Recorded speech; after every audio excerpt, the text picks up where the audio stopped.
Ya, so ini bicara tentang ini ya, apa spiritual exercise yang agak long forgotten gitu. Terus kalau kita bicara di dalam konteks reform atau protestant spirituality, somehow kayaknya kurang ada penekanan yang kuat gitu.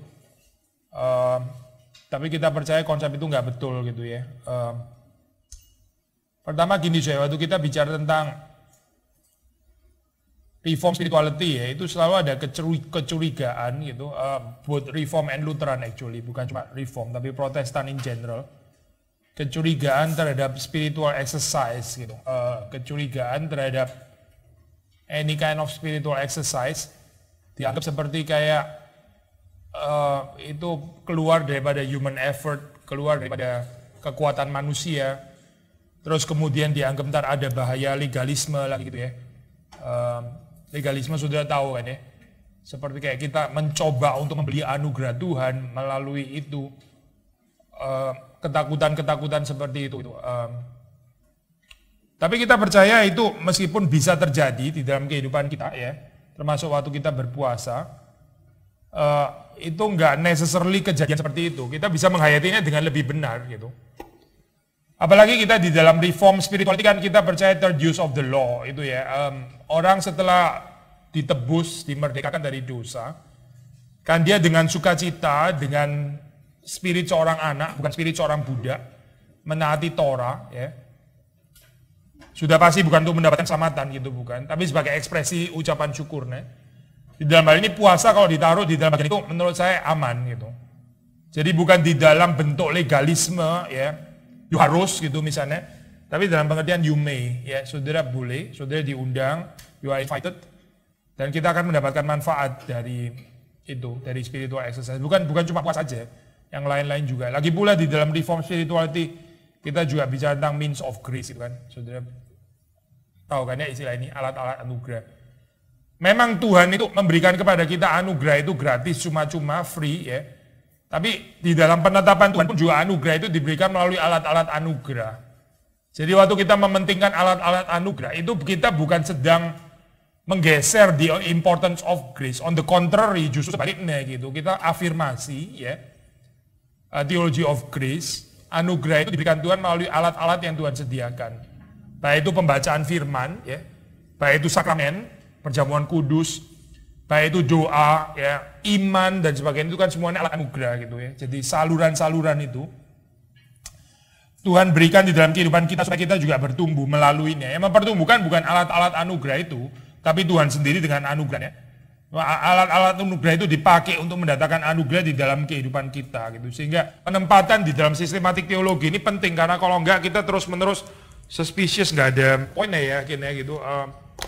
Orang makin reform, makin ini, makin miskin di dalam spiritual exercise atau spiritual disiplin gitu. Terus yang kuat perhaps orang-orang yang punya kecenderungan pietis dan sebagainya. Di situ sama sekali kekeliruan dan kekacauan sebetulnya di dalam pemahaman ini, reform spirituality gitu. Lagi pula orang itu berdoa dan berpuasa itu karena dia lemah, bukan karena dia justru kuat atau rasa lebih baik atau sombong, justru kebalik gitu.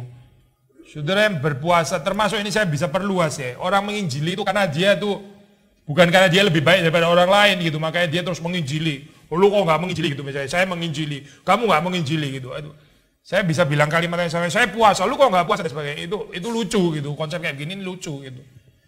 Justru orang yang makin lemah dia makin berdoa dan makin berpuasa ya. Yang kuat nggak perlu doa, nggak perlu puasa gitu. Cuma ini kalimat sindiran ya, maksudnya Yesus kan bilang, saya datang bukan untuk orang benar gitu kan, saya datang untuk orang berdosa ya. Tabib itu untuk orang sakit, bukan untuk orang sehat ya. Jadi kalau kita rasa sehat, ya sudahlah, memang lu nggak perlu Yesus kok gitu.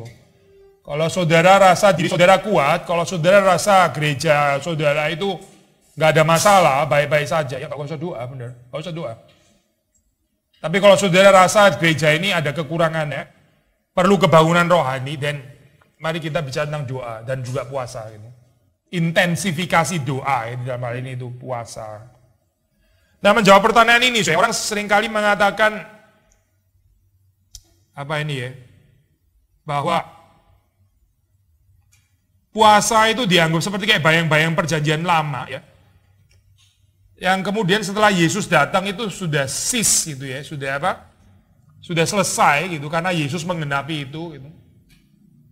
Jadi setelah perjanjian baru orang nggak puasa lagi karena itu perjanjian lama, bayang-bayang hukum perjanjian lama. Jadi kita orang Kristen katanya nggak puasa lagi.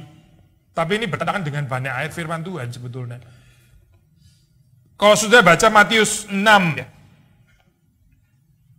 Matius 6 ayat 16-17, coba bacakan bagian ini. Matius 6 ayat 16 dan 17. Dan apabila kamu berpuasa, janganlah murah mukamu seperti orang munafik. Mereka mengubah air mukanya supaya orang melihat bahwa mereka sedang berpuasa. Aku berkata kepadamu, sesungguhnya mereka sudah mendapat upahnya. Ya, sampai situ dulu ya. Jadi kalau saudara baca di dalam bagian itu, saudara mendapati Yesus bilang when you fast gitu kan ya. Ketika kamu berpuasa. Yesus nggak bilang misalnya jikalau gitu. Seandainya, bukan seandainya, bukan. Ketika gitu. Berarti ini asumsi murid-muridnya itu berpuasa gitu kan ya. Nah, Pak, bagian ini ya. Ini bukan satu apa ya, kelebihan bonus gitu. Karena kalau kita mengerti seperti itu berarti berdoa dan memberi sedekah juga dong berarti. Ini kan satu paket kan ya. Orang Kristen memberi sedekah itu biasa gitu, itu bagian daripada kerohanian yang wajar. Orang Kristen berdoa ya juga wajar kan saya, itu bagian dari kerohanian yang wajar gitu. Maka orang Kristen berpuasa ya bagian kerohanian yang wajar sebetulnya gitu. Ini Yesus nggak bilang kalau seandainya kamu sedang berpuasa. Bahasa saya sebenarnya nggak terlalu perlu sih, nggak gimana. Kan saya sudah datang gitu misalnya ya. Jadi tapi kalau kamu mau puasa juga, meskipun saya sudah datang gitu misalnya ya. Yesus nggak bilang gitu, bukan saya. Coba kalau sudah terapkan konsep kayak gini dalam berdoa gitu ya. Kalau kamu seandainya sedang berdoa, sebenarnya berdoa nggak perlu, saya kan sudah datang gitu misalnya ya. Jadi sudah datang itu baik-baik perjanjian lama berdoa itu. Jadi tapi kalau seandainya mau berdoa juga, meskipun saya sudah datang gitu ya, maka lakukan kan kacau kalau saya pengertian kayak begini kan kacau gitu. Yesus assume ya, murid-muridnya itu berdoa, memberi sedekah dan puasa gitu. Itu asumsi dasar gitu. Maka Yesus bilang kalau kamu sedang bukan kalau kamu sedang berpuasa, tapi jika waktu kamu apa sih bahasa Indonesia? Ketika ya. Apa sih? Apabila, when ya. Berarti apabila itu Yesus assume ada saat puasa di dalam kehidupan murid-muridnya kan ya. Bukan kalau kebetulan atau seandainya saja, bukan seandainya, bukan kalau, tapi apabila ya. Lagi pula Matius 9 ayat 15 ya. Coba baca bagian ini. Jawab Yesus kepada mereka, dapatkah sahabat-sahabat mempelai laki-laki berduka cita selama mempelai itu bersama mereka? Tetapi waktunya datang, mempelai itu diambil dari mereka, dan pada waktu itulah mereka akan berpuasa. Siapa mempelai itu? Mempelai laki-laki itu siapa? Yesus kan ya? Yesus lagi ada bersama dengan mereka, itu seperti pesta kan ya? Berarti nggak puasa karena Yesus sudah ada di sana. Tapi akan ada saatnya waktu mempelai laki-laki itu taken away from them. Kapan itu maksudnya? Iya, setelah Yesus naik ke surga, simpel kan ya? Yesus mati, bangkit, satu naik ke surga kan ya? Berarti ini kan setelah kan ya? Yesus assume setelah Yesus naik ke surga ada puasa. Nah, nggak saya? Jadi pandangan yang mengatakan puasa itu bayang-bayang perjanjian lama itu nggak ada dasar Alkitab ya sebetulnya gitu. Itu theological justification untuk kemalasan seseorang atau saya nggak tahu lah. Cek sendiri gitu. Kalimat itu datang dari mana? Atau memang dasarnya dia nggak bisa menguasai lidah? Atau memang dia nggak terasa terlalu saya nggak tahu lah. Tuhan yang menghakimi, Tuhan yang menilai, bukan saya gitu. Tapi argumentasi yang mengatakan puasa itu sih setelah Yesus datang itu nggak ada dasar Alkitabnya sama sekali, gitu. Nggak ada itu. Not to mention kalau saudara baca di dalam Kisah Para Rasul ya, Kisah Para Rasul itu gereja mula-mula itu berpuasa. Coba saudara baca misalnya ini ya, Kisah Para Rasul pasal yang ke-9. Ini cerita tentang Paulus kan ya, dia for 3 days berpuasa without sight, neither ate nor drank. 3 hari tidak makan, tidak minum. Paulus berpuasa. Ini setelah atau sebelum Yesus bangkit? Setelah atau sebelum Yesus naik ke sorga? Setelah kan ya? Ya Kisah Para Rasul kok ini kok. Saudara baca lagi di dalam 13 ayat 2. Suatu hari ketika mereka beribadah kepada Tuhan dan berpuasa. Ya. Katakan waktu khususkanlah Barnabas dan Saulus bagiku untuk tugas yang telah ditentukan bagi mereka. Bukan saja di sini dicatat mereka berpuasa, Bahkan melalui doa dan puasa itu Tuhan menyatakan kehendaknya untuk memisahkan Barnabas dan Paulus untuk tugas yang sangat penting yang dipercayakan Tuhan kepada mereka. Didahului dengan cerita apa? Ibadah dan puasa. Ya, ibadah dan puasa. 14 ayat yang ke-23. Di tiap-tiap jemaat, rasul-rasul itu menetapkan penatua-penatua bagi jemaat itu. Dan setelah berdoa dan berpuasa, mereka menyerahkan penatua-penatua itu kepada Tuhan. Ya. Yang adalah sumber kepercayaan. Ya. Jadi sekali lagi ada doa dan puasa ya di sini ya, doa dan puasa. Dan bukan cuma itu, kalau kita melihat di dalam perjalanan gereja itu orang-orang Kristen itu berpuasa gitu. Saudara bisa baca di dalam kehidupan rohani semua sebetulnya gitu. Bapak-bapak reformator, ya bapak-bapak gereja, ya orang-orang di monasteri pasti puasa juga gitu. Orang-orang Puritan juga puasa, even orang-orang yang bukan reform seperti orang-orang Metodis, John Wesley dan sebagainya juga puasa gitu. Orang-orang Mennonite dan sebagainya juga puasa gitu ya. Kalau orang reform nggak puasa itu aneh gitu. Kita lain sendiri, itu aneh gitu. Seperti nggak berdoa, itu aneh sekali sebetulnya gitu dalam hal ini. Kita bahas beberapa ayat Alkitab gitu, mungkin kira-kira 10. Acts 13 ayat 3 tadi yang kita baca ya. Jadi ini ada kaitannya dengan apa kalau saudara baca di situ? Acts 13 ayat 3.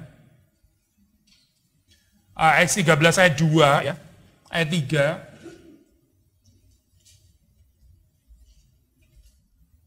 While they were worshiping the Lord and fasting, the Holy Spirit said, "Set apart for me Barnabas and Saul for the work to which I have called them." Then after fasting and praying, they laid their hands on them and sent them off. Di sini puasa kaitannya dengan apa, ya? Coba saudara gali di situ. Ya kaitan dengan ibadah yang ayat 2 gitu, yang ayat 3. Pengutusan ya.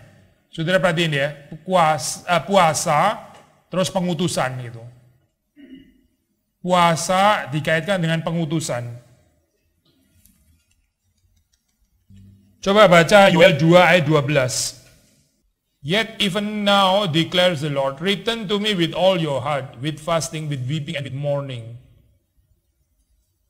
And rend your hearts and not your garments. Return to the Lord your God. For he is gracious and merciful, slow to anger, and abounding in steadfast love, and he relents over disaster. Ini berarti bicara tentang apa? Puasa? Apa?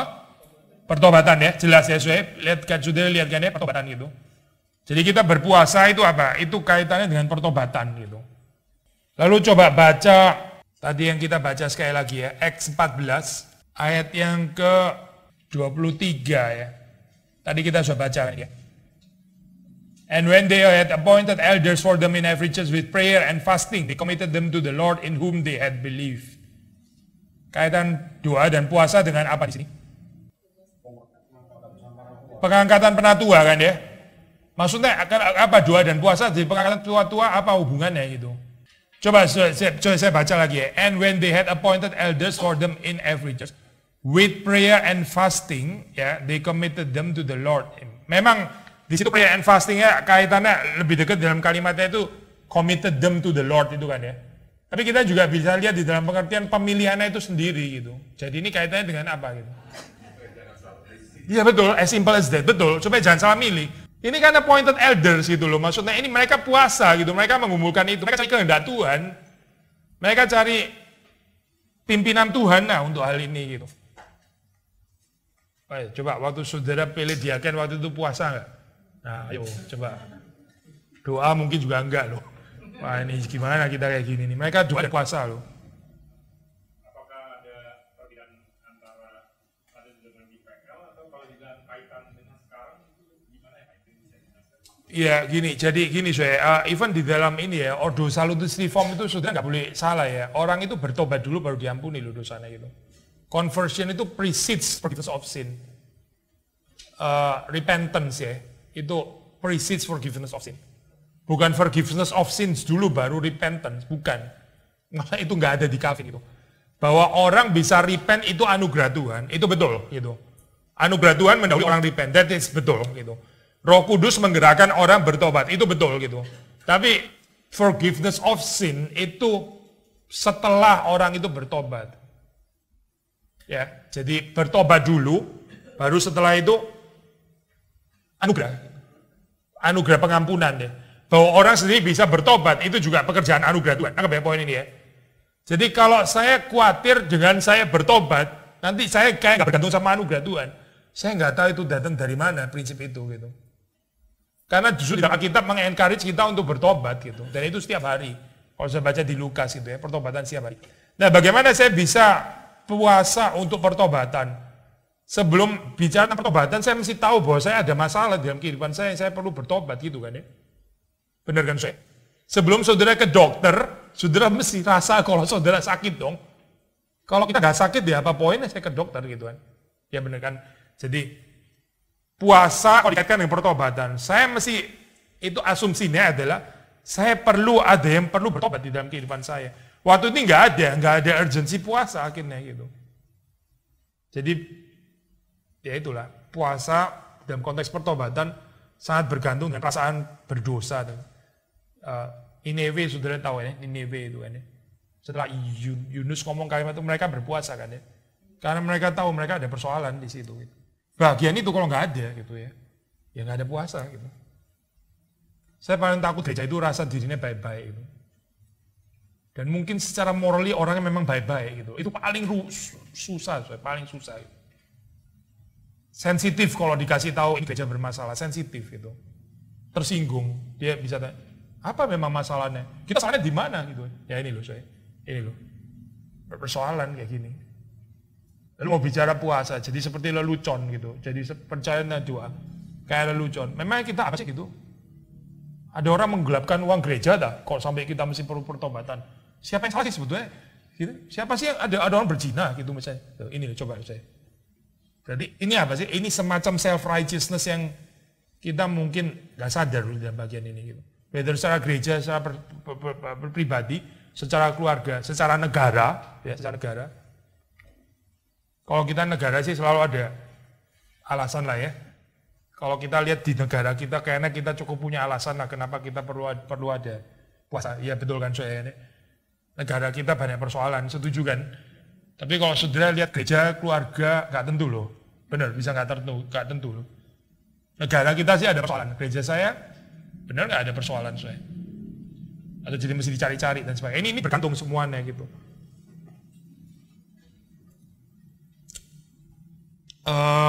Saya terusin lagi ya. Kita baca, jadi tadi beberapa aspek ya. Ini apa? Mencari pimpinan Tuhan gitu. Coba baca 2 Tawarikh 20 ayat 34, kita gerak terus ya beberapa ayat. Paling enggak ada 10 poin gitu. Jadi ini Tuhan Yehoshafat ya. Ya coba, yaitu. Tawarikh 20 ayat 3. Ya. Yehoshafat menjadi takut, selalu mengambil keputusan untuk mencari Tuhan. Ia menyuruh pada seluruh Yehuda supaya berpuasa. Sebelumnya itu apa? Dia takut karena apa gitu? Ayat 2. Iya, ada musuh datang ya. A great multitude is coming against you from Edom, from beyond the sea, and behold, they are in Hazazon Tamar. Ada musuh datang gitu. Lalu ketakutan kan ya.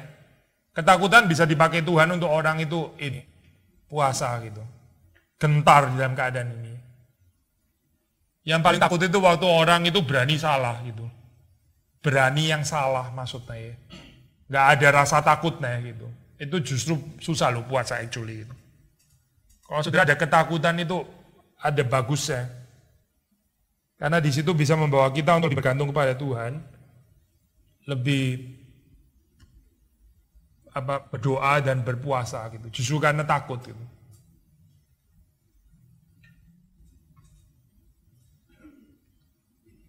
Yehoshaphat was afraid and set his face to seek the Lord.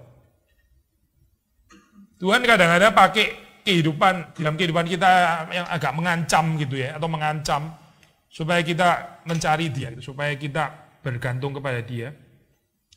Jadi kalau saudara lihat di sini poinnya adalah di dalam puasa itu apa gitu ya, mencari pemeliharaan Tuhan ya, itu mencari perlindungan Tuhan, pembebasan daripada Tuhan, Tuhan yang meluputkan dan sebagainya, itu yang dicari di sini ya. Coba kita terusin lagi. Coba sudah baca Mazmur 35 ayat 13. But I, when they were sick, I wore sackcloth. I afflicted myself with fasting. I prayed with head bowed on my chest. Jadi ini ayat 11 ngomong malicious witnesses rises up. They ask me of things that I do not know.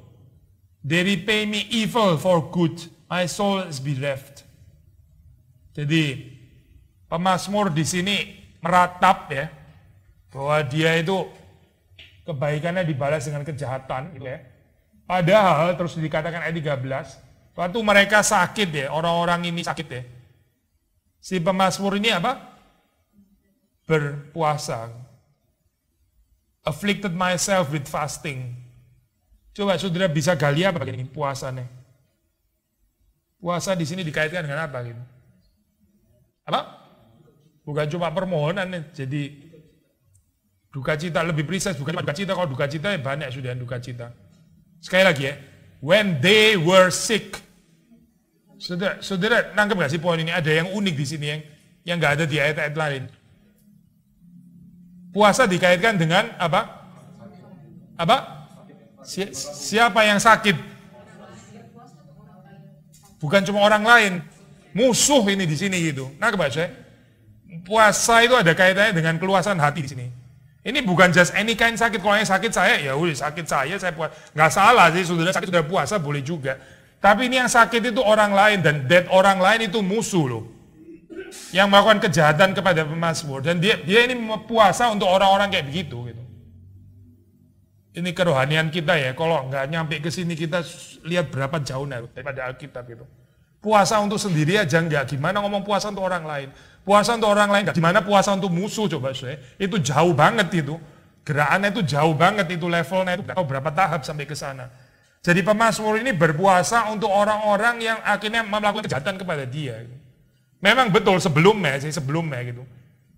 Tapi paling nggak perkataan seperti ini ya, menyatakan berapa luasnya hatinya ini si pemazmur ini ya. Dia puasa untuk well-being-nya orang lain. Afflicted myself with fasting. Kalau mereka susah, saya susah. Ini berarti puasa ada kaitannya sama compassion ya, keluasan hati dan seterusnya. Tapi akhirnya orang-orang ini kayaknya nggak tahu diri dan melukai, menyakiti, melakukan yang jahat kepada pemazmur. Kita kalau hatinya sempit, saudara boleh puasa, itu sangat ada kaitannya. Lalu terus kemudian kita baca di dalam 1 Raja-Raja 21. 27 dan sampai 29, 1 Raja-Raja 21, 27 sampai 29. When Ahab heard those words, he tore his clothes and put sackcloth on his flesh and fasted and lay in sackcloth and went about dejectedly. And the word of the Lord came to Elijah the Tishbite, saying, have you seen how Ahab has humbled himself before me? Because he has humbled himself before me, I will not bring the disaster in his days, but in his son's days I will bring the disaster upon his house. Di sini puasa dikaitkan dengan apa? Selain dengan pertobatan yang kita juga sudah bahas, tapi di sini dikaitkan dengan apa? Puasa dan apa? Iya, merendahkan diri. Puasa itu ekspresi merendahkan diri. Puasa itu adalah ekspresi kerendahan hati. Humbled himself di hadapan Tuhan ya. Itu diulang 2 kali loh. Have you seen how Ahab has humbled himself? Because he has humbled himself, ya, 2 kali Tuhan ngomong kalimat itu. Puasa sebagai ekspresi kerendahan hati. Ya. Yunus 3 ayat 5-8 tadi saja ini ya, yang Ninewe itu. Coba saya baca ayat 6. The word reached the king of Nineveh, and he arose from his throne, removed his robe, covered himself with sackcloth, and sat in ashes. Jadi di sini sekali lagi puasa ada kaitan dengan apa, Saudara? repentance ya, dengan pertobatan gitu. Iya boleh juga di situ karena perkataannya Yunus ya maksudnya ya. Gini saya itu mesti agak sedikit hati-hati ya kalau pakai Islam murka Allah gini. Karena gini loh, kalau pakai Islam murka Allah ntar itu pertobatan atau bukan sih sebetulnya. Ninive ini pasti pertobatan gitu. Ada beda ya, orang seperti kayak bertobat karena takut hukuman gitu. Dengan dapat vision of the holiness of God, itu totally different thing gitu. Sudah nangkep poinnya. Lu kalau nggak belajar, gua gampar gitu. Terus dia belajar, coba saudara lihat. Dia belajar karena apa? Karena takut gamparan kan? Betul kan? Ya itu loh. Maksudnya kalau sudah pakai Islam murka Allah, sedikit hati-hati gitu ya. Mungkin bukan bertobatan loh. Mungkin perasaan ntar daripada gua kena hidup saya nggak safe gimana itu, kena murka Allah dan sebagainya. Mungkin itu bukan pertobatan. Ninewe ini lebih daripada sekedar takut pada murka Allah, lebih daripada itu pasti. Karena ini pertobatan sejati kok. Kita mencatat sebagai pertobatan sejati. Orang kalau bertobat hanya karena takut hukuman, itu belum tentu reference itu. Itu belum tentu encounter yang benar dengan Tuhan. Nah, besok poin ini gitu. Mungkin ya ketakutan aja gitu. Makanya true repentance itu bukan driven by fear. Bukan by this kind of fear, apalagi fear of punishment, pasti bukan itu.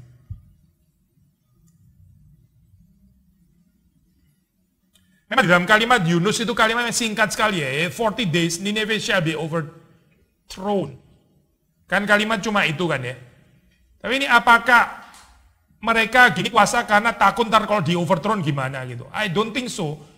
Waktu Yunus bilang Nineveh shall be overthrown, itu mereka sadar bahwa mereka itu so evil. Sampai memang layak mendapat penghukuman ini, makanya mereka terus setelah itu fasting. Bukan karena mereka takut di overthrown gitu. Karena kalau sekedar takut di overthrown, itu bukan betul-betul pertobatan loh sebetulnya.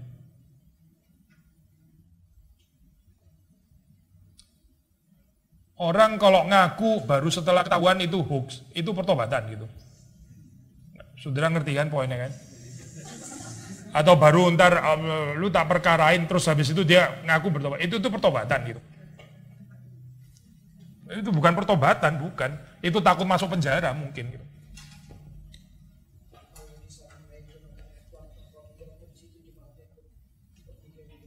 It's still the holiness of God gitu loh. Maksudnya saudara mesti sangat hati-hati ya.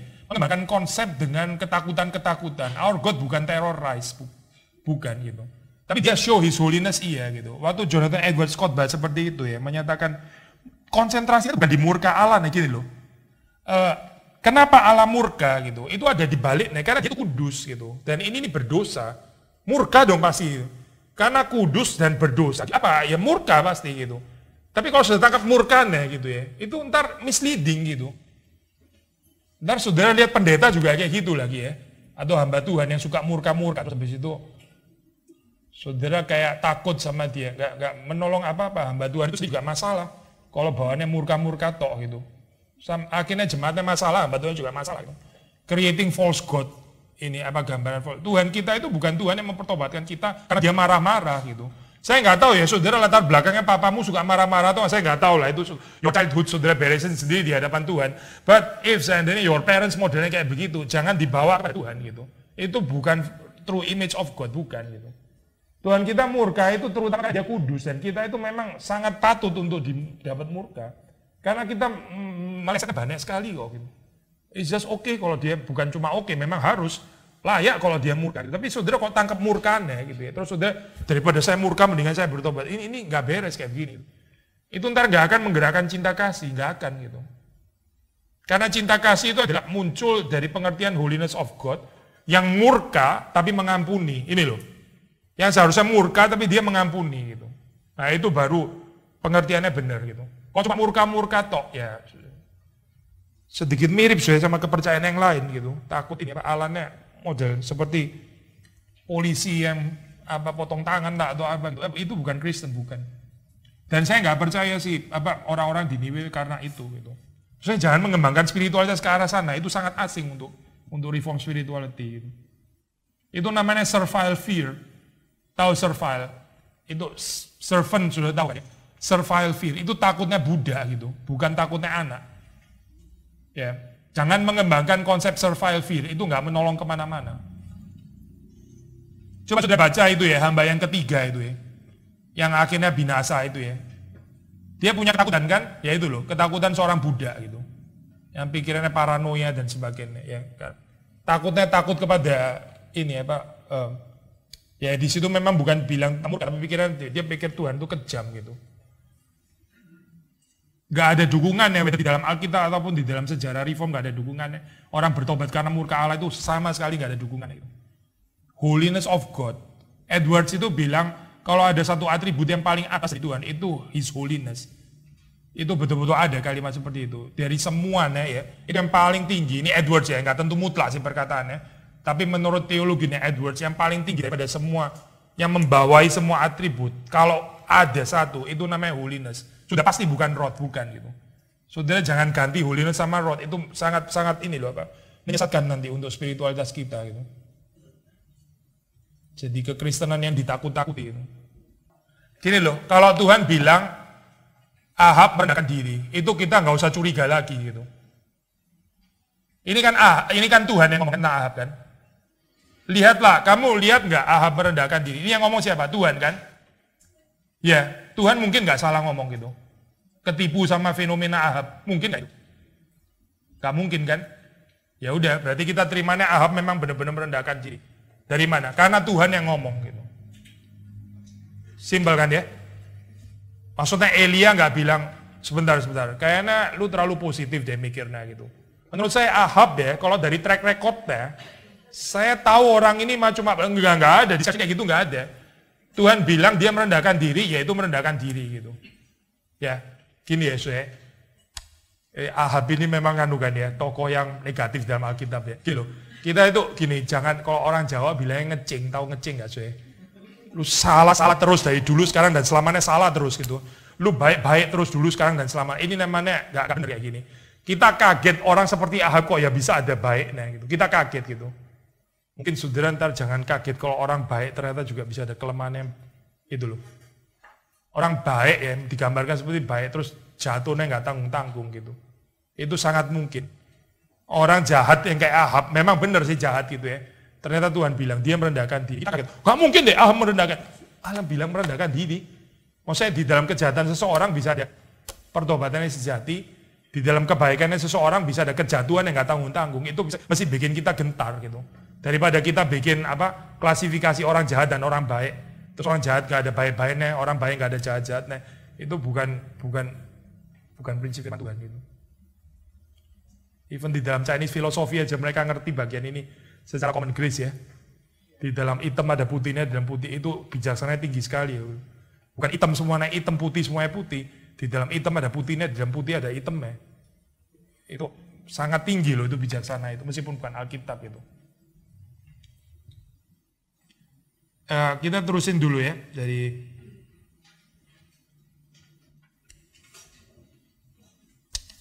tadi sampai di mana? Ninive ya. Coba kita baca ini ya, 2 Samuel 1 ayat 11. Ya ini apa? Berarti apa? Puasa dikaitkan dengan apa di sini? Dengan apa? Ya betul, dengan duka cita ya.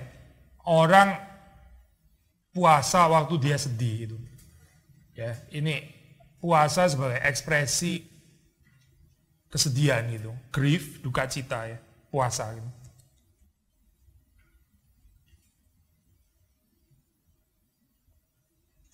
Saudara lihat ya, pakai istilah yang mungkin agak sedikit kurang tepat, natural kayak gini kalau di dalam Alkitab itu bicara gitu. Ya, orang sedih puasa gitu. Nggak kepingin makan karena sedih gitu. Saudara lihat gerakan naturalnya, ini puasa itu menjadi ekspresi yang natural terhadap gejolak yang terjadi dalam kehidupan jiwa manusia gitu.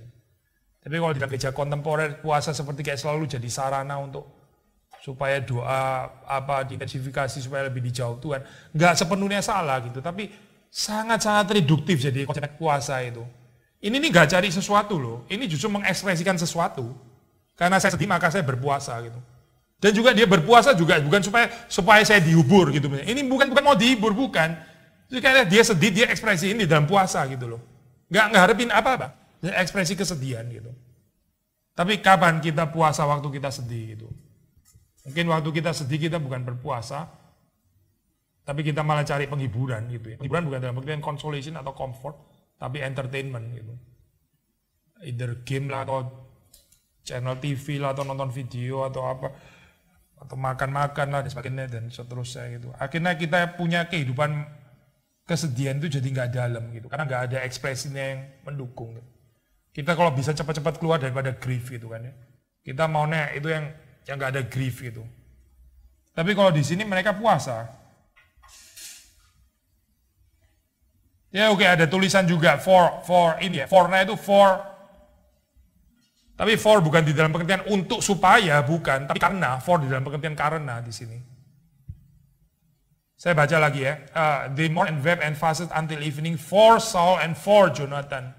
Maksudnya supaya mereka dibangkitkan lagi. Enggak kan?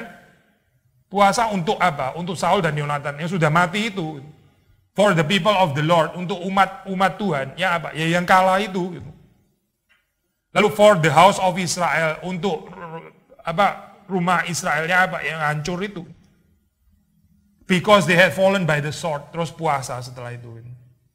Ini bukan bicara pertobatan, enggak juga. Ini juga bukan introspektif, bukan. Sudah lihat ya, dimensi agak sedikit lain. Bukan kayak Nineveh tadi, bukan. Tapi simply-nya tanda kutip as expression of grief itu. Lalu puasa. Gitu. Nah itu betul-betul grief yang dalam ya. Setelah ini kalau kita bisa mempelajari itu gitu. Ya, karena saat mengasihi mereka semuanya. Atau yang lain lagi kalau kita baca ini ya, ya yang paling penting ayat-ayat firman Tuhan inilah saya. Kalau saudara baca di dalam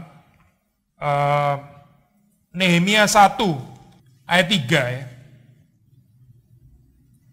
And they said to me, the remnant there in the province who had survived in the exile is in great trouble and shame. The wall of Jerusalem is broken down and its gates are destroyed by fire. Lalu 4, as soon as I heard these words, I sat down and wept and mourned for days. And I continued fasting and praying before the God of heaven. Ini puasa karena apa, sih? Puasa tidak kaitan dengan apa? Apa? Iya betul. Sekali apa? Mendirikan tembok Yerusalem. Ada kaitan juga dengan kesedihan, tapi bukan just any expression of kesedihan kayak tadi maksudnya ya.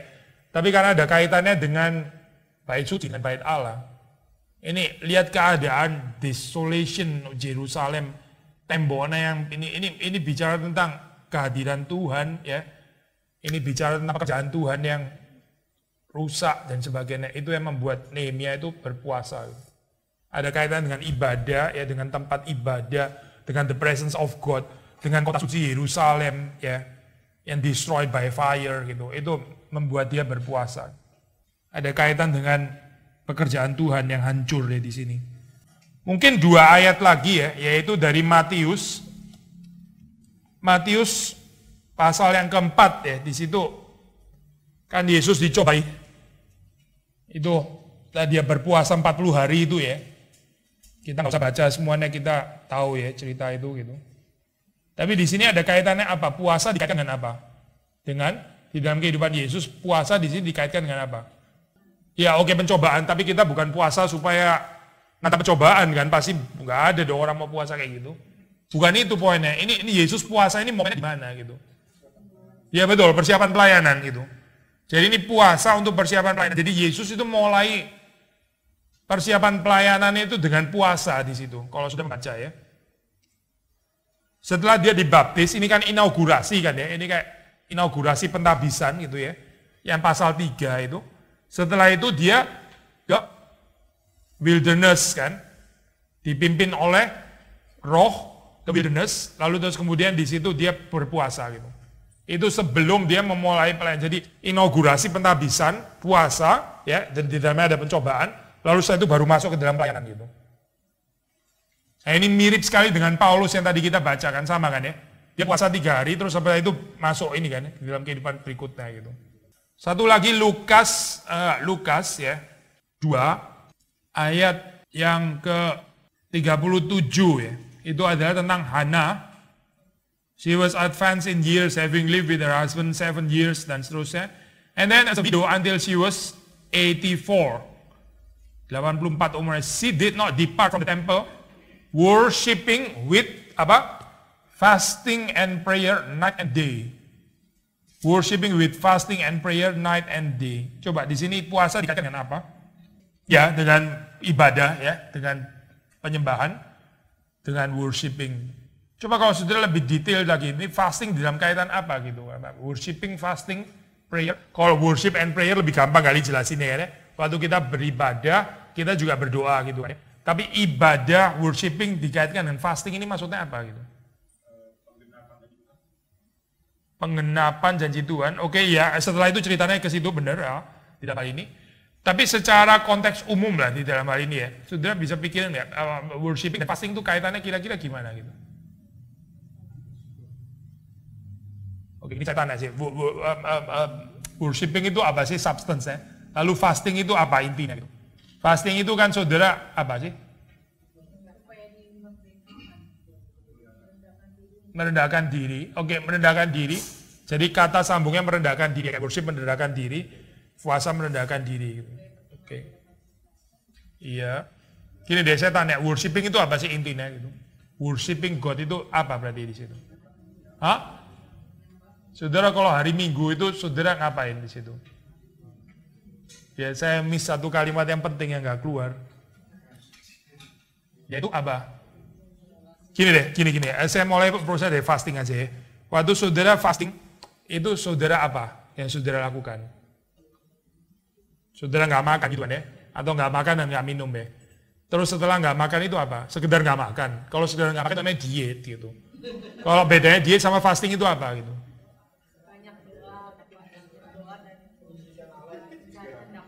Ya mencari kehendak Allah. Apa sih itu? Oke lah, oke. Gini ini ya, saudara waktu puasa, kita biasanya itu kalau nggak puasa kita kan makan dan minum. Makan dan minum itu selain urusan kebutuhan, itu juga urusan kenikmatan gitu. Betul kan ya? Makan dan minum itu urusan kebutuhan, tapi bukan cuma kebutuhan juga, urusan kenikmatan kan ya. Nah waktu saudara puasa itu kan saudara abstain daripada itu ya. Tapi dalam Christian spirituality, reform spirituality itu bukan abstainnya, ini konsep negatif kan. Konsep positifnya itu apa gitu? Bukan sekedar suppressing ini, nggak terlalu menarik kalau kayak gini ntar jadi agama lain lagi. Kita suppressing ini dan itu, ini kan Kristen gitu loh, bukan nggak boleh ini dan nggak boleh itu, bukan gitu. Tapi terus gantinya apa setelah itu? Ya betul, menikmati Tuhan, ini loh, menikmati Tuhan ya, lebih daripada menikmati makanan dan minuman, menikmati Tuhan. Yaitu worshiping, maksudnya kan itu kan, glorifying and menikmati Tuhan kan. Saudara lupa ini apa Westminster, glorify and enjoy God. Di dalam ibadah itu yang terjadi kan kita menikmati Tuhan. Abstrak dan saya ngomong gini saya apa? Enjoying the presence of God. Is that abstrak untuk saudara waktu Minggu? Berdoa itu kegiatan, mengucapkan iman rasuli itu kegiatannya gitu. Even breaking the bread juga kegiatannya. Tapi in the true sense of the word, saudara menikmati Tuhan gitu. Ini hopefully jangan jadi kalimat abstrak loh saya. Kalau ini jadi kalimat abstrak untuk saudara, saya nggak jelas saudara spiritual state-nya di mana gitu. Kita kalau kekristenan isinya cuma kegiatan-kegiatan doang gitu misalnya. Ini nggak ada bedanya, orang ateis juga ada kegiatan saudara. Mereka mungkin juga bisa ke ini Palu juga loh. Kalau cuma sekedar kegiatan, sama-sama ke Palu. Atau orang agama lain juga bisa ke Palu, sama-sama gitu. Terus kita yang membedakan apa? Kita ini enjoying the true God. Hopefully ini bukan lagi-lagi ini ya, jangan jadi kalimat abstrak gitu. Nah yang terjadi waktu fasting ya, sudah di situ kan, itu kan appetite ya, kita ada physical appetite, itu diminimize supaya kita bisa mempertajam kita punya spiritual appetite. Yang seringkali mati kalau kita atau nggak peka ya, karena kita ini kekenyangan gitu, karena kita ini makan minum ya. Memang saya di dalam apa ya ini ya, gini saya jelasin ya. Itu kan kita diciptakan body and soul. Ini kalau bisa integrated gitu. Integrated ya. Tapi seringkali ya, kadang-kadang karena kelemahan kita ya di dalam kedagingan kita, yang seharusnya integrated itu jadi bisa bersaing gitu. Bisa jadi either or gitu. Yaitu gini, waktu saya kenyang secara physical appetite, spiritual appetite saya bisa mati. Padahal kan harusnya kayak gini kan ya. Harusnya kan sama-sama gitu kan ya. Ini agak kompleks ya. Jadi di dalam saat seperti itu ini menjadi satu latihan rohani supaya saya belajar untuk meningkatkan spiritual appetite saya. Saya minimize gitu. Saya punya physical appetite. Makan, minum, ya seperti saya ngerti apa yang dikatakan Yesus, manusia bukan hidup dari roti saja, ya. Tapi dari firman. Dia nggak berhenti di situ. Manusia bukan hidup dari roti saja, titik. Bukan, tapi dari firman. Nah ini loh, ada konsep ini nih kan, ada spiritual appetite nih, gitu. Ya, physical appetite, spiritual appetite. Yang berikutnya, ya, di dalam puasa itu yang terjadi sebetulnya saya emptying, ya, mengosongkan diri. Myself, ya, emptying self. Kan emptying perut kan ya, betul kan ya. Lalu di sini, nah ini kita bicara integrasi sekarang di sini. Body and soul itu integrated gitu ya. Saya mengosongkan ini juga berarti mengosongkan jiwa juga gitu maksudnya. Mengosongkan badan dengan makanan, saya mengosongkan jiwa supaya apa? Supaya kosong. Jadi kalau supaya kosong setan lagi yang masuk. Supaya Tuhan yang masuk maksudnya. Saya mengosongkan diri, menyangkal diri, ya seperti saya tahan itu integrasi antara body and soul. Saya mengharapkan kepenuhan Kristus di situ sebetulnya gitu. Ini kalau saudara lupa semua poin yang ini jangan lupa lah saya. Itu apa? Saya mengosongkan diri ya supaya mendapat kepenuhan Kristus. Ini yang paling puncak lah gitu di dalam puasa gitu. Supaya saya dapat kepenuhan Roh Kudus, supaya saya ada kepenuhan Allah, supaya kehadiran Allah itu betul-betul menguasai kehidupan saya dan bukan ego. Ya, orang itu gampang sekali dikuasai oleh ego. Ego kan berbenturan ya saya dengan ini, dengan kepenuhan Kristus itu. Either kita egonya yang disangkal, kepenuhan Kristus masuk. Kalau ego kita besar, ya Allah jadi kecil lah gitu. Allah itu jadi nggak ada tempatnya di situ. Ini bicara either or di sini. Emptying oneself di dalam pengertian both physical and spiritual. Gitu. Berbahagialah mereka yang miskin, ya. Berbahagialah mereka yang poor in spirit, ya. Berbahagialah mereka yang lapar, gitu. Karena mereka akan dipuaskan, gitu kan ya janjinya. Lapar di dalam pengertian physical and dalam pengertian rohani, dua-duanya gitu. Kalau Lukas tambahkan celakalah kamu kenyang gitu kan. Itu pasti bukan dalam pengertian kenyang rohani, pasti bukan. Di dalam pengertian kenyang, kamu kenyang secara fisik, tapi kamu nggak punya niat lagi, spiritual appetite-mu mati dan celakalah kamu di dalam keadaan seperti itu karena kamu setelah itu kamu akan lapar. Karena kekenyangan secara fisik itu cuma bikin kamu lapar lagi. Itu bukan kepuasan rohani gitu. Lalu di dalam puasa kita juga sensitif ya, sensitif terhadap spiritual things, lebih sensitif. Sudah puasa kan sensitif ya, di dalam banyak hal kita jadi lebih sensitif kan waktu puasa, sensitif terhadap spiritual things terutama gitu dalam hal ini.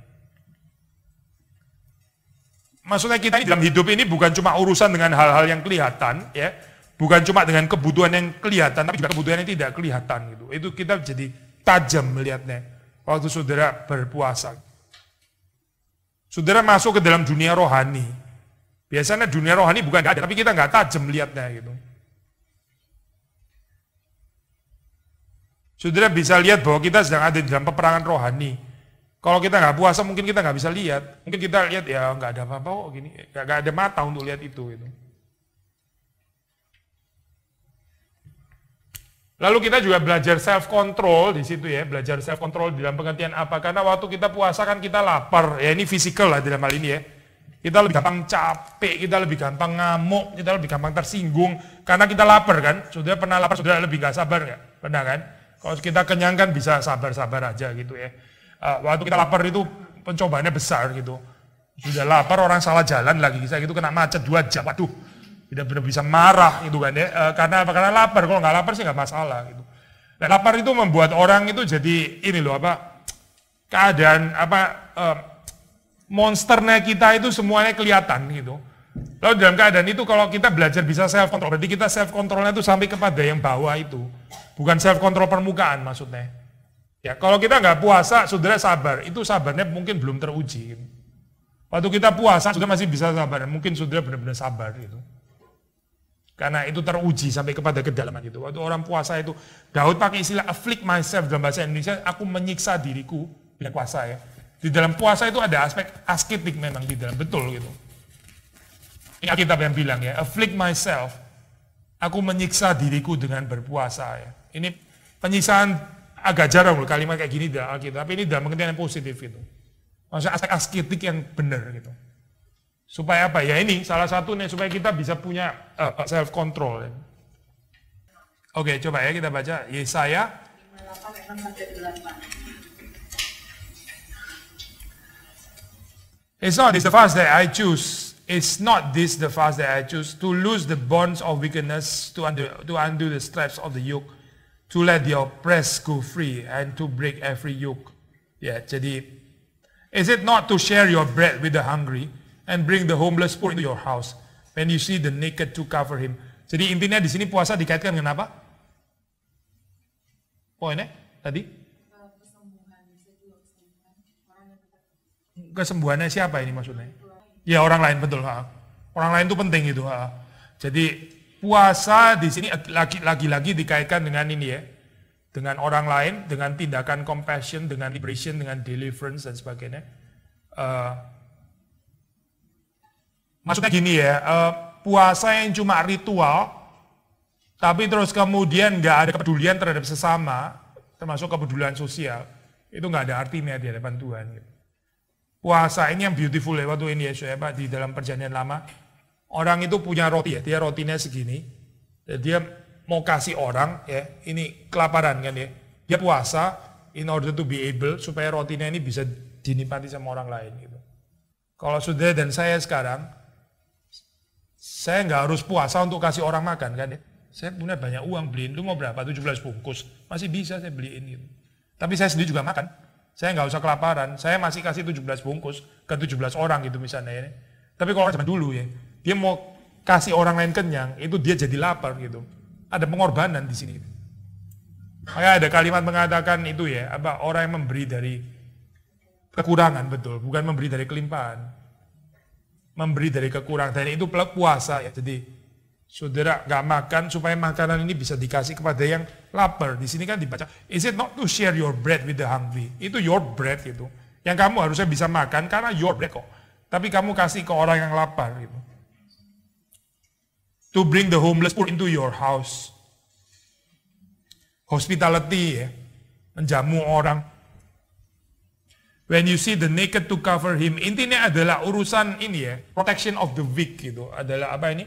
Compassion, mercy, protection untuk orang-orang yang lemah, the poor and the needy dan sebagainya. Itu sangat ada kaitannya dengan puasa baru. Ayat 8 bilang, then shall your light break forth like the dawn, and your healing shall spring up speedily. Your righteousness shall go before you, the glory of the Lord shall be your rear guard.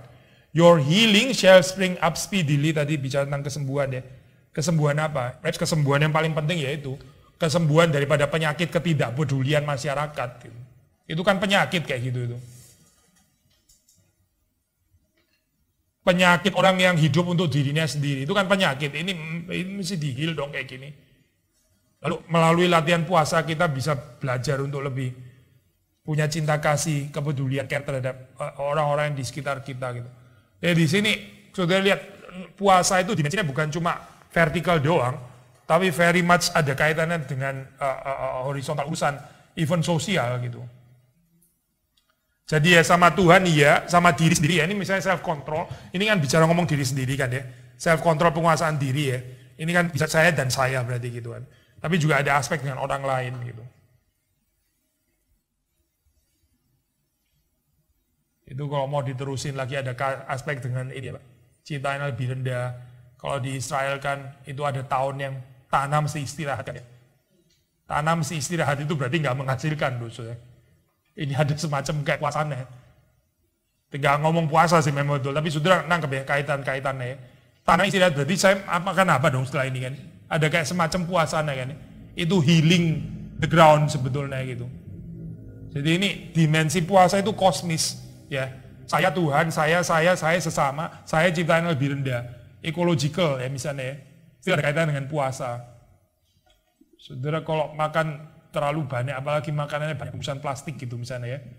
Itu sangat merusak lingkungan. So, kalau saudara makan nggak terlalu banyak yang bungkusan plastik, kita juga ada sedikit healing ini apa, our environment gitu. Ini bukan cuma masalah apa jiwa dan saya, maksudnya Haili apa itu reductionistic evangelical spirituality ya, tapi didapatkan kosmik actually gitu. Dan puasa nggak cuma individual, kita juga bisa mengerti secara komunal gitu. Ya, yang belajar untuk inilah konten ya, kalimat yang belum keluar. Saya belajar untuk konten apa sih? Satisfied ya, content with God. Karena saya makan sedikit kan, minimum gitu. Lalu ternyata Tuhan itu ya cukup gitu. Saya nggak harus makan kenyang, ternyata Tuhan itu ya cukup juga gitu untuk kehidupan saya. Saudara kalau pergi kakek regional ya kadang-kadang mandinya susah sekali gitu kan ya. Betul kan ya?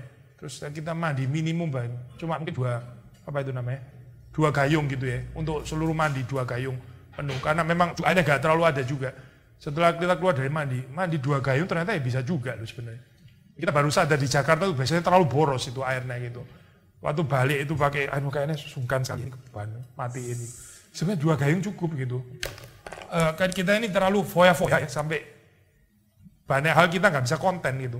Nah puasa itu menolong kita untuk konten itu. Maksudnya ini loh minimize kebutuhan gitu, bukan amplify kebutuhan, tapi minimize itu. Saya sebetulnya perlunya seberapa sih? Sedikit kok sebetulnya, manusia itu perlunya sedikit gitu. Nah itu kita punya kesadaran itu ya, dan terutama bukan cuma sedikitnya doang, tapi terutama ini loh, kepuasan akan Tuhan yang selalu cukup, ya lebih daripada cukup. Ini pokoknya di sini gitu, terhadap kebutuhan fisikal saya konten ya.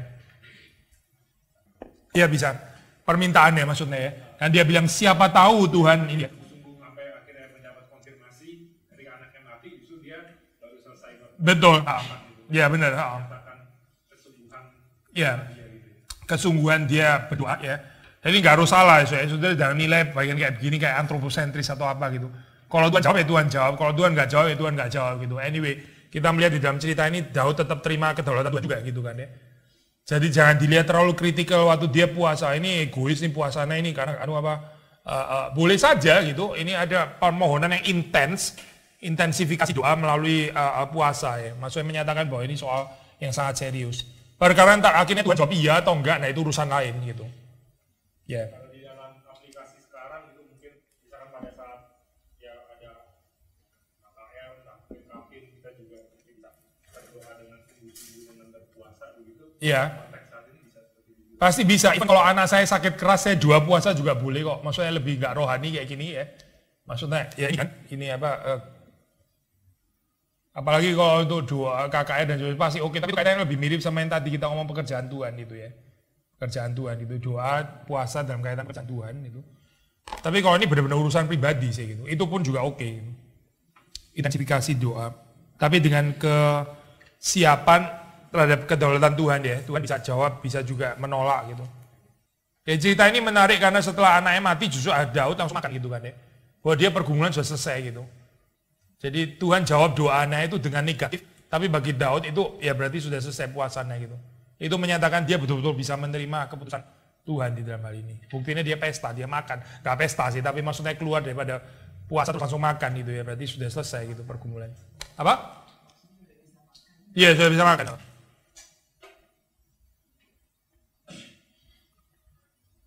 Ya, dan masih beberapa lagi yang kita bisa gali lagi atau kita tentang puasa, tapi seperti saudara notice di sini dimensinya itu banyak gitu, bukan cuma 1-2 dimensi gitu ya.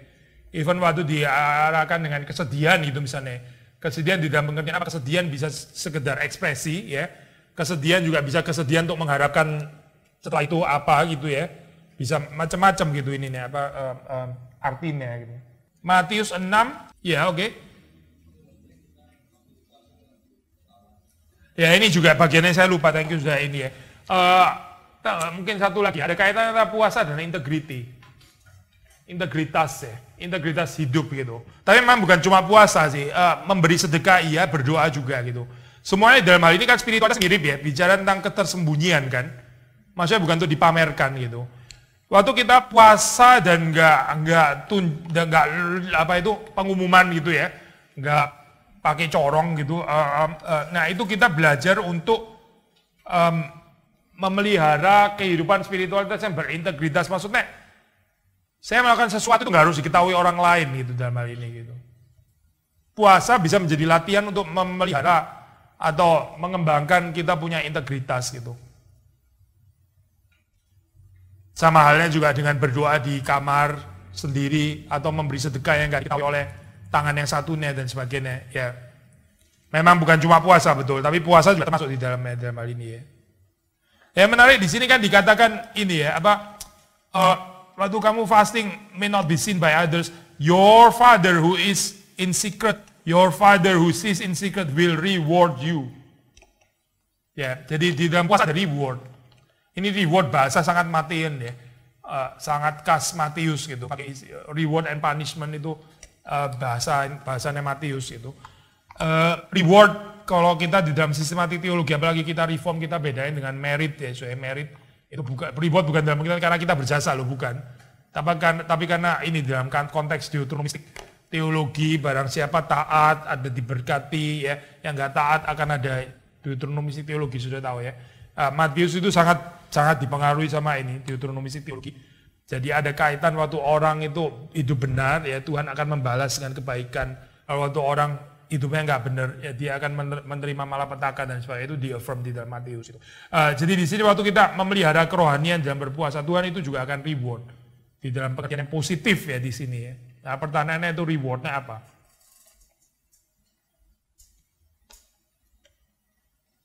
Pertanyaannya rewardnya apa? Apa? Ya, salah satunya itu ya. Maksudnya pembentukan integritas itu sendiri gitu. Jadi kehidupan yang nggak bergantung kepada penglihatannya orang, yang diketahui orang lain, acknowledgement dan sebagainya, tapi cukup diketahui oleh Allah yang tersembunyi. Berarti itu bicara tentang intimasi yang sangat-sangat dekat dengan Bapa gitu ya. As if seolah-olah pandangan orang lain, apa yang dikatakan orang tentang saya itu nggak matters.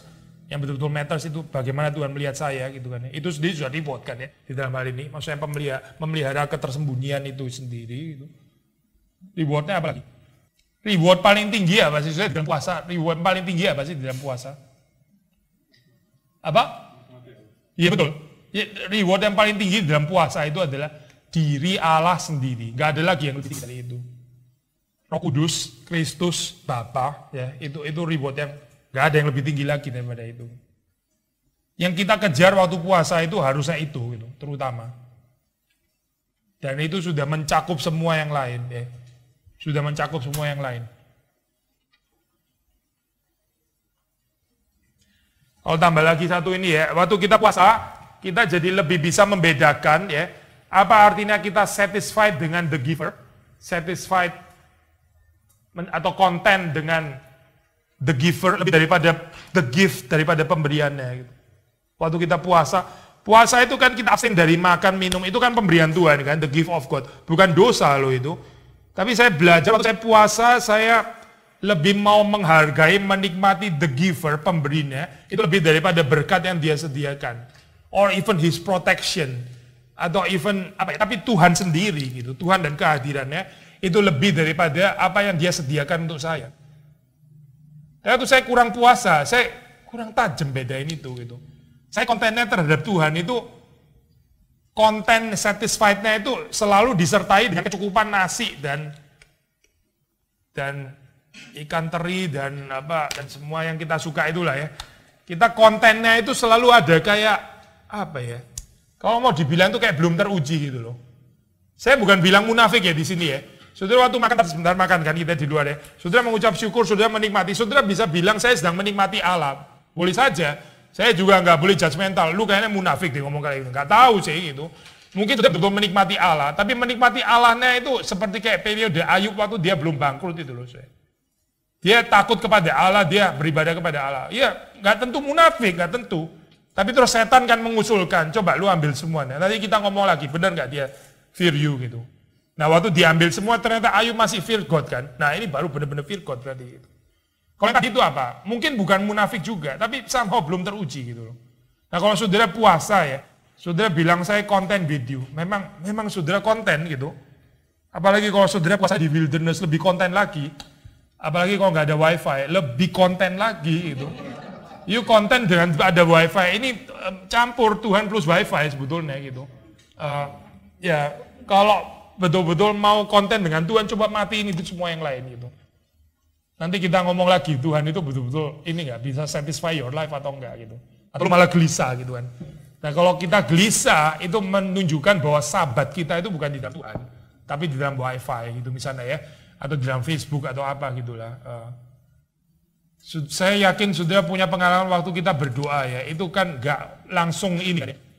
Nggak langsung masuk ke dalam hadirat Tuhan, bisa distracting nggak karu-karuan loh. berdoa 1 menit ingat urusan ini, ntar masuk ini kayak itu tak, karena saya berdoa ngerjain ini lagi, doa lagi dan sebagainya itu. Ada orang ngomong pray until you pray gitu. Berdoalah sampai kamu betul-betul berdoa gitu. Berdoa dengan distraksi ini nggak bisa dihindari, tapi terus berdoa sampai betul-betul benar-benar respon di dalam doa gitu. Ya itu doa gitu. Tapi pencobaan itu banyak sih, pencobaannya. Distraction-nya maksudnya. Kita bisa relate motifnya 40-nya Musa dan 40-nya Kristus itu di mana gitu misalnya ya. Oke, Musa itu 40 hari, setelah itu kan Torah diberikan gitu kan ya. Kalau ini direlate sama Kristus, apa kaitannya di situ? Motifnya 40-nya Musa itu kan karena dia setelah itu kan berurusan dengan Torah yang diberikan. Terus kalau ini berdasarkan perspektif ini, Musa, tipologi Musa, diterapkan pada Kristus, gimana kira-kira 40? Enggak, saya justru kayak ingatnya kayak kalau Musa ketika hukum diberi, Elia itu kan dia puasa waktu jalan. Enggak Musa dulu deh, satu-satu deh. Satu-satu deh. Karena motifnya Elia sama motifnya Musa bisa lain. Dan sangat lain actually gitu. Elia itu 40-nya nggak ada urusannya sama Taurat. Kemudian nggak ada urusannya sih ada lah pasti ya. Tapi bukan urusan Taurat gitu. Musa itu 40-nya urusan Taurat. Ini berdasarkan motif kritik pasti harus ada hubungannya. Maksudnya Matius ini sengaja mengarahkan pembaca kepada 40-nya Musa dan 40-nya Elia. Itu 100% gitu. Cuma yang saya tanya waktu diarahin ke Musa itu poin apa yang dia mau ngomong gitu. 40-nya Musa itu kan Torah gitu. Terus setelah ini Yesus apa gitu. Apa? Iya, Yesus menggenapi Torah, Yesus memberitakan firman kan. Torah kan firman, instruction semuanya sinonim kan ya. Setelah 40 ini terus Yesus ya memberikan Torah bagi Israel. Musa kan setelah 40 kan terima Torah, Torahnya kan bukan cuma untuk Musa sendiri. Tapi kan diserahkan, ini kan untuk Israel gitu, melalui Musa kan ya. Nah sekarang Yesus, ini Musa, Yesus tipologi. Musa itu mediatornya antara Allah yang memberi Torah kepada Israel melalui Musa. Nah sekarang tipologinya diserahkan pada Yesus, ini Yesus ada, dia firman itu sendiri. Sudah bukan terima Torah lagi, dia is the Torah actually gitu. Ini mediatornya ya dia sendiri adalah firmannya dan diberikan kepada Israel gitu. Nah sekarang yang Elia, 40 harinya Elia itu urusannya sama apa? Apa?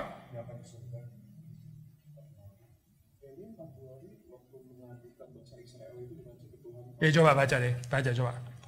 Mereka Tuhan datang untuk kedua kalinya dan menyentuh dia serta berkata, bangunlah, makanlah, sebab kalau tidak perjalananmu nanti terlalu jauh bagimu. Maka bangunlah ia lalu makan dan minum, dan oleh kekuatan makanan itu 40 hari, 40 malam lamanya sampai ke gunung Allah, yakni gunung Horeb. Ya motifnya kaitannya cuma di 40 harinya ya. 40 hari, 40 malam, 40 hari. Tapi nggak ada kaitan motif puasa ya. Maksudnya strictly speaking gitu. Ini bukan puasa loh, ini justru karena dia makan makanya dia bisa jalan 40 hari gitu. Ya. Jadi ngomongin puasa di sini actually gitu. Tapi still 40-nya betul, masih ada kaitan gitu. Kalau kita relate 40 days, 40 nights-nya di sini kemana nyambungnya?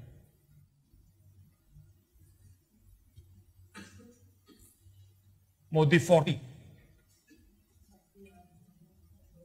Nggak, di dalam aliennya sendiri itu apa gitu? Saya bisa lihat ini motif puasa juga kan Pak, karena kan dikatakan oleh kekuatan makanan itu ia berjalan 40 hari 40 malam. Jadi apakah dengan makanan itu? Iya tapi nggak eksplisit sih ngomongin gitu. Maksudnya of course kita bisa baca dengan kekuatan makan, jadi dia nggak makan lagi selama 40 hari. Tapi still motif fastingnya nggak ada gitu. Implisit paling kalau ada. Kita nggak doing motif kritik secara implisit, itu kurang bersih gitu. Tapi yang benar-benar granted itu 40 day, 40 nights itu pasti ada, pasti kayaknya. But regardless ya, mau ada puasanya nggak ada puasanya, 40-nya masih nyambung kok gitu, secara motivic connection sama ceritanya Yesus. But ini mau kemana gitu, Horeb itu dia apa sih sebetulnya gitu. Satu-satunya kata Horeb ya, kalau cek di ini ya, satu raja-raja, itu munculnya cuma di 1 Kings 8 ayat 9. Satu-satunya ngomong ini, Horeb. There was nothing in the ark except the 2 tablets of stone that Moses put there at Horeb, where the Lord made a covenant with the people of Israel when they came out of the land of Egypt. Ini ya, PA-nya jadi kayak sedikit eksegese ini sekarang pelajarannya gitu. We are doing motif kritik ini namanya kayak gini. Jadi kalau saudara lihat menurut motif kritik kata Horeb ya, itu kan disuruh ke Horeb. Ternyata Horeb di dalam 1 Raja-Raja itu spektrum of meaning ada kaitan dengan apa? The Lord made a covenant with the people of Israel. Itu maksudnya itu. Nah, gak saya ngomong ke mana? Ya. Dan istilah Horeb itu artinya apa gitu? Saudara bisa tafsir secara fantastis, secara imajinatif gitu ya. Tapi itu nggak bersih exegesennya. Saudara masih Alkitab itu ngomong apa tentang Horeb gitu. Benar-benar ada di sana tentang Horeb itu apa gitu. Nah, ini kan 1 Raja-Raja. Maka ya cek 1 Raja-Raja juga. Sebelum cek ke bagian-bagian lain kejauhan ya. 1 Raja-Raja muncul ayat 8-9 itu bicara tentang Horeb. Yaitu tempat di mana Tuhan membuat covenant with the people of Israel when they came out of the land of Egypt. Itu Horeb gitu. Jadi istilah Elia mesti pergi ke Horeb dengan 40 itu untuk meneguhkan apa? Covenant dengan people of Israel. Itu arahnya ke sana artinya gitu. Nah sekarang ini kalau dibalik lagi kepada Yesus 40 day 40 nights itu berarti Yesus di sini bicara tentang covenant dengan Israel ya, dipulihkan di dalam Kristus. Kata kunci covenant di situ. Nah, eksegese yang bersih gitu maksudnya ya. Kalau eksegese yang fantastis, imajinatif ya itu lain lagi lah ya. Kita ngomongin eksegese yang bersih gitu. Actually 40 itu juga nyambung sama Israel. Israel di wilderness memang bukan hari tapi tahun. But still 40 ya. Jadi kalau dikaitin sama Yesus di situ apa? Tipologinya sama Israel. Yesus sebagai Israel di sini kan ya. Ya betul. Yesus itu di wilderness dia dicobai ya. Dan dia berhasil. Israel tuh di wilderness dicobai. Wilderness juga kan motif 40 and wilderness sama kan, ini Yesus juga wilderness ya, day sama years agak lain memang, tapi 40-nya sama. Israel itu gagal, ngamuk-ngamuk ya, bersungut-sungut dan sebagainya, grumble, tapi Yesus di situ konten. Makanya waktu setan itu mencoba ubahkan ini menjadi roti, itu recalling setan itu a very sharp biblical theologian loh, mungkin lebih tajam daripada kita gitu. Karena dia bilang ubah air batu ini menjadi roti ya. Itu koneksinya itu sama teologi mana di ya wilderness Israel mana roti kan ya. Terus Yesus bilang lu rubah dong air ini menjadi. Lu kan through Israel. Saudara perhatiin exegesennya itu rapi luar biasa gitu.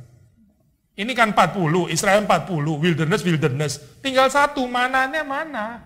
Lu rubah dong ini nggak ada mana loh di sini. Kalau lu through Israel mana rotinya gitu loh. Lu rubah aja, lo toh sudah fasting juga 40 gitu, sekarang rubah dong ini batu menjadi roti gitu, supaya benar-benar Israel Yesus.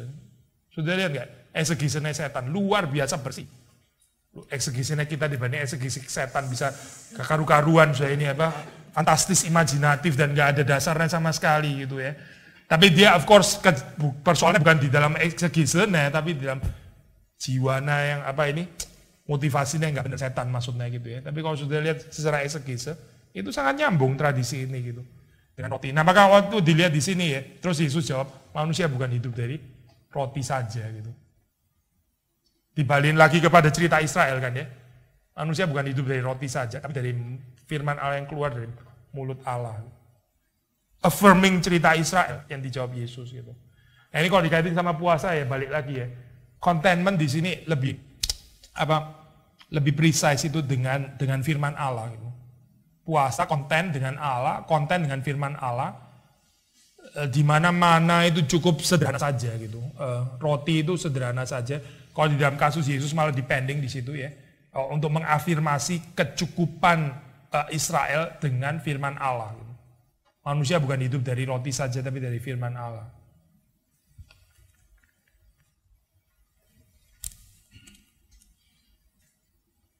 Ada lagi nggak saya tambah tentang ini Jadi ini jangan cuma teori ya, jangan cuma teori. John Wesley itu ngadepin ini pendeta-pendeta yang kerjaan under dia itu puasa satu minggu 2 kali gitu, Rebu sama Jumat. Kalau nggak bisa 2 kali ya paling nggak sekali gitu. Kita kalau bisa kembangin lagi puasa ini 1 bulan sekali dulu gitu misalnya ya, sudah untuk permulaan sudah bagus gitu. Nanti jadi bisa tiap minggu gitu. Atau seminggu 2 kali. Sebagai satu kebiasaan, kebiasaan bukan Bukan apa ya, kayak rohaninya tinggi, spiritual. Bukan spiritual giant, normal sih, normal gitu, bukan giant. Biasa-biasa saja gitu. Lalu kita lihat gimana Tuhan kerja gitu, melalui hal-hal itu. Gitu. Those beautiful spiritual discipline. Ada tambahan, masih ada sedikit waktu, ada tambahan? Ada. Gimana, boleh ini enggak, summary sedikit?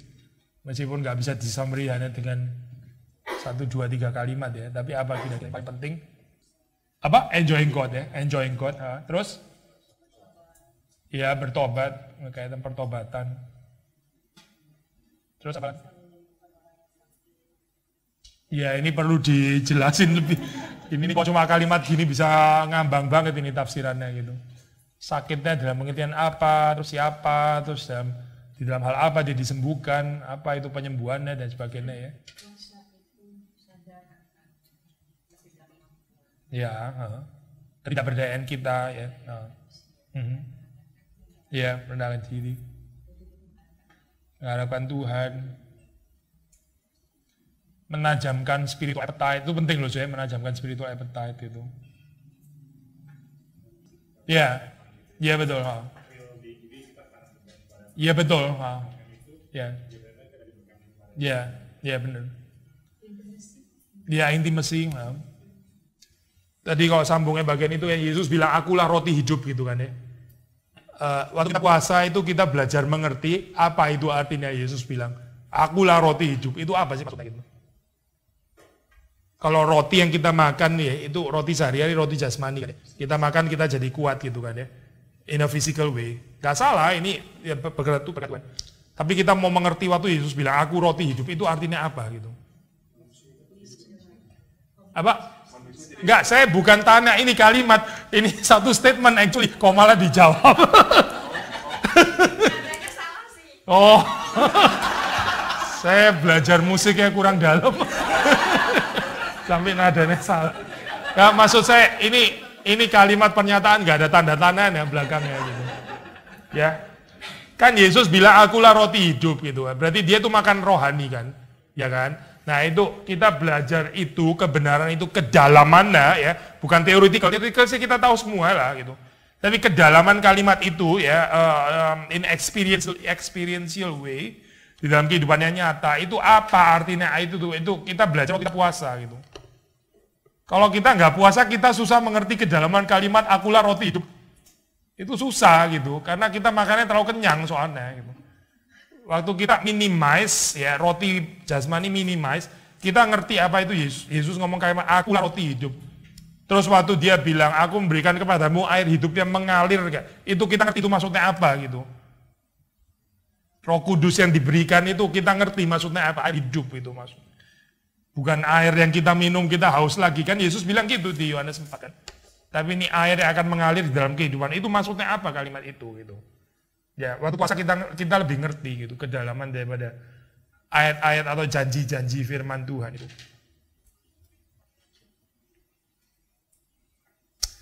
Ini ya saya, puasa kan membawa kita sekali lagi kepada invisible realm itu ya, spiritual realm gitu ya. Dan itu sama nyatanya dengan visible realm. Waktu kita kurang menjalankan disiplin rohani seperti ini ya, kita itu lebih tajam dengan hal-hal yang di dalam visible realm gitu. Kita anggap invisible realm itu kayak agak sedikit dunia dongeng lah atau gimana. Mau dibilang saya nggak percaya juga nggak berani nggak percaya, tapi juga nggak benar-benar meyakinkan gitu loh. Karena invisible realm tuh nggak benar-benar impresi kita gitu. Jadi agak ngawang-ngawang gitu. Allah kebaikannya, saya jadi kayak agak sedikit ya budek sedikit, ya buta sedikit, ya lidah nggak terlalu bisa mengecap. Semua indera rohaninya itu mati gitu sebenarnya. Bukan mati lah, apa ya? Dim gitu loh, lemah banget gitu. Ya, itu dan puasa itu menolong kita untuk mempertajam itu gitu. Mempertajam kita punya discerning spirit, indera rohani dan sebagainya.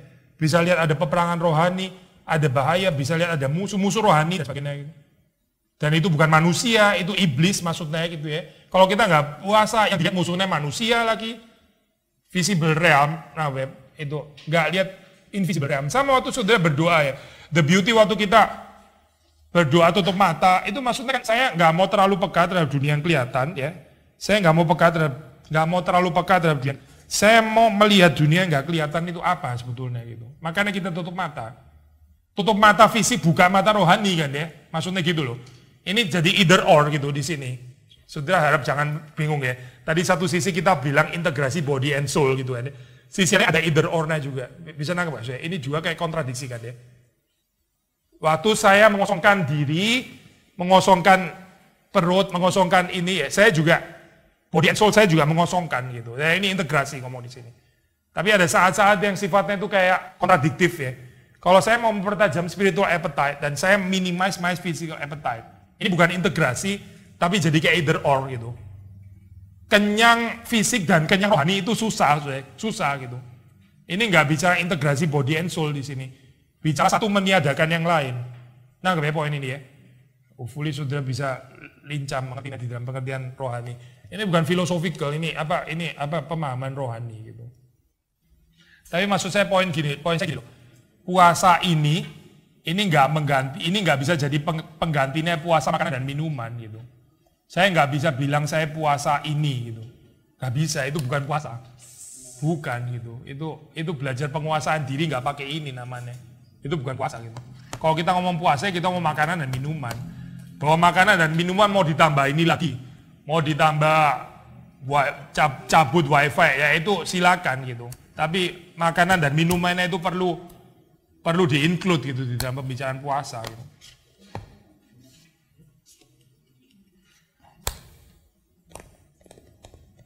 Oke, kita tutup doa ya. Tuhan, kami bersyukur untuk berkat anugerah Tuhan yang Engkau memimpin kehidupan kami. Terima kasih untuk semua saluran alat-alat anugerah yang Tuhan sediakan dalam kehidupan kami. Kami belajar untuk menggalinya lagi seperti banyak orang di dalam masa lampau juga mempergunakannya dan mereka hidup sangat diberkati, diberkenan, dipakai oleh Tuhan. Berkati kehidupan kami supaya kami juga bisa menikmati sarana-sarana seperti ini.